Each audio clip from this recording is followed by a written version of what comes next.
Ito na ang latest ng Mixed Topics, mainit na showbiz ganap. Ito na mga kamix ang mainit-init na scoop ngayon. Kim Chiu proposal na lang pala ang hinihintay. Zian Lim at Kim Chiu wala nang pag-asang magkaayos. Ano ang kaganapan sa buhay ni Catherine Bernardo? Maliban sa Kathniel breakup, sumunod naman ang hiwalayang Kimsi. Ayon daw sa source ni Ogie Diaz, sinasabing hiwalay na daw sina Kim Chiu at Zian Lim. Ilang buwan na ding usap-usapan sa social media na hiwalay na ang Kimsi. Ayon kay Ogie Diaz, ay 12 years nang magkasintahan ang dalawa. Ang dahilan di umano ay third party at artista din sa GMA network na laging kasakasama ni Zian Lim. Kung matatandaan, itong si Vice Ganda ay lagi niyang inaasar si Kim Chiu noon kung amin na daw ba siya sa kanilang breakup ni Zian. Ngunit si Kim Chiu ay tikom lang ang bibig sa isang segment sa It's Showtime kamakailan. Emosyonal itong si Kim Chiu habang tinatanong siya ng mga kaibigang hosts kung okay lang ba siya at dito naging emotional si Kim. Naging maugong ang hiwalayang Kimsi noon bago matapos ang linlang na pinagbidahan ni Kim Chiu at Paolo Avellino. Dahil sa magandang samahan ni Kim at Paolo, marami ang nag-link sa kanila at hindi nagtagal ay naging maugong na ang breakup issue ng Kimsi.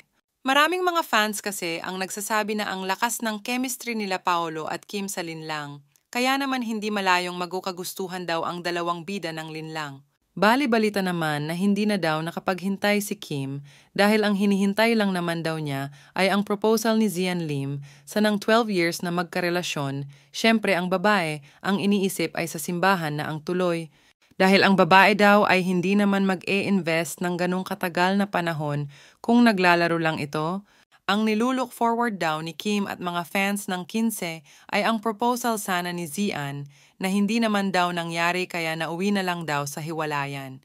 Kaya pinili na lang daw nila ang bumitaw kesa magpatuloy pa sa kanilang relasyon. Sinasabi din na itong si Xian ay hindi kayang mapanindigan si Kim Chiu, kaya si Kim ay very emotional sa tuwing tinatanong siya sa It's Showtime about her relationship with Zian Lim. Kamakailan ay nag-post naman si Zian Lim sa kanyang Instagram account, patama sa mga bumabatikos sa kanya at sa nasabing breakup nila ni Kim Chiu. Ito ang sinabi ni Zian Lim. Hi everyone, let me share with you a story. My whole purpose of being in this world is to be a blessing to those around me. May it be in the films that I make, the podcasts that I create, the paintings I exhibit, or even as simple as posting content in my social media accounts. It's designed to find that one soul who see themselves in me, a misfit in a society who clamors for perfection, a misfit in life, a black sheep, if you will. Plenty of hearsay happening right now. And I would ask everyone to be mindful of what you chose to believe in deceiving headlines and other information used to just pretend to know the whole story for personal gain and traction. I ask be mindful of what you share. Leave my family and friends out of this insignificant issue compared to what is happening in the world, our country, or even deep within ourselves. I am in the entertainment industry, but I am not here to entertain. I am here to express. I am here to breathe life to the characters I play. I am here to tell you a story in whatever shape or form it may be. I am not here to explain and satisfy one's curiosity. I'm not here to ask for sympathy and spread hate. That's not who I am. Mahal ko ang mga tao sa paligid ko. Mahal ko ang pagkakataon na naibigay sa akin ng tadhana, and I will continue to find it, search for it, and be the best version of me that I can become, and hopefully leave a mark in this lifetime. Tinanggal ni Zian Lim ang mga video sa YouTube habang patuloy na kumakalat ang mga chismis sa breakup nila ni Kim Chiu. Ito ay ilang linggo matapos tumanggi si Kim Chiu na magkomento sa status ng relasyon nila ng aktor. Tinanggalin na ni Zian Lim ang halos lahat ng kanyang mga video sa YouTube. Napansin ng mga mapanuring netizens noong Martes, December 12.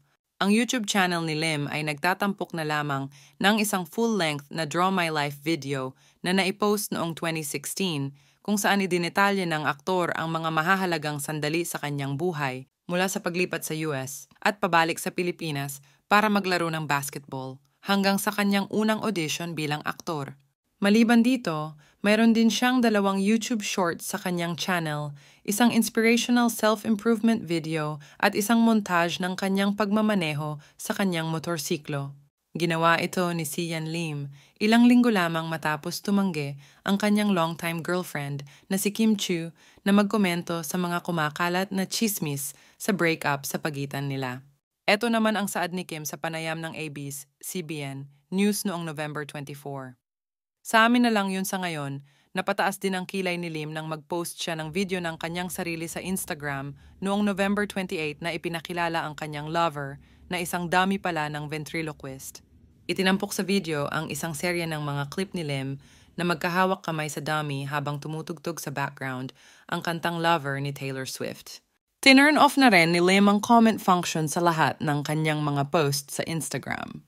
Mayroon din makahulugang sinabi si Vice Ganda kay Kim habang naka-air sila sa It's Showtime. Ito ang sinabi ni Vice sa kaibigang si Kim Chiu. "Oh, maganda talaga ito. Maganda ka, mabuti kang tao, maganda ang mukha mo. Maganda ang puso mo. You deserve the best. You deserve love." Sabay niyakap ni Vice nang mahigpit si Kim Chiu. Unang sumikat si Lim noong 2009 matapos gumanap bilang Albert Arcangel sa teleseryeng 14. Mula noon ay nagbida na siya sa maraming palabas at pelikula kasama si Chiu tulad ng My Binondo Girl, Bakit Hindi Ka Crush ng Crush Mo, Bride for Rent, at Love Thy Woman. Nagsimula silang mag-date ni Chiu noong 2012, ngunit nakumpirma lamang ang kanilang relasyon sa publiko noong 2018. Nagpatuloy ang kanilang relasyon ng matagal, ng matahimik at may privacy sa kanilang relasyon, mas pinili nilang huwag pag-usapan ang kanilang relasyon sa publiko, kaya naman umabot ng matagal, halos 12 taon ang pagmamahalan ng dalawa. Hindi pa naman kinumpirma ni Sian at Kim ang kanilang hiwalayan, pero parehas lang silang nagbibigay ng palaisipan sa kani-kanilang mga fans. Marami naman ang nagsasabi na sana ay hindi totoong hiwalay ang dalawa at kung totoo man ay sana maayos pa nila ito. Eto naman ang mga komento ng kanilang mga tagahanga. Just say to Sian, "Thank you for sharing this. Sana may closure kayo para hindi masakit para kay Kim. Mahal namin kayo, pero kung hindi kayo happy to each other, I respect that. Kasi tao tayo. Thank you all, God bless." Sabi pa ng isang netizen, "Oh boy, be strong. True love comes once in a lifetime." Dagdag pa ng isang fan, "Hope soon everything will be okay, Kim and Sian. No matter what happened, we got your back, Kim. Si forever lang kami. Sana maging okay na kayo soon." Et pa ang sabi ng netizen, if I'm not mistaken na sabi niya dati, na wala siyang balak pakasalan si Kim. Sayang yung ininvest nilang time and effort. Comment Penang fan, "I think this is an answer to all the questions. I am also a fan of them, but I respect their decisions in life. They are also humans. A fan can't dictate what they should do in their lives or relationship. Life must go on. Spread love, not hate." Eto naman ang update sa Kathniel. Wala pa naman balita sa kani-kanilang buhay, maliban kay Catherine na busy kamakailan sa pagre-rehearse ng Christmas special ng Kapamilya Network. Si Alden naman ay busy din sa ibang proyekto sa ngayon. Ito ang unang pagkakataon na magsi-celebrate ng Christmas ang dating magkasintahan sina Catherine at DJ na hindi na sila magkasama. Maraming mga Katden fans pa rin ang umaasang magkaroon ng chance ulit ang dalawa na magkasama sa isang pelikula o bigyan daw ng chance ang isa't isa. Kung anuman ang mga kinakaharap na mga problema ng mga idolo natin, sana ay maayos nila ito at manaig ang respeto at pagmamahalan pa rin sa isa't isa. Ano ang masasabi ninyo sa talakayang ito? Kung mayroon kayong kuro-kuro, please leave a comment in my comment section. At kung nagustuhan nyo naman ang video na ito, give me a thumbs up, pindutin ang notification bell para updated kayo sa mga bagong mixed topics at don't forget to subscribe. Thank you!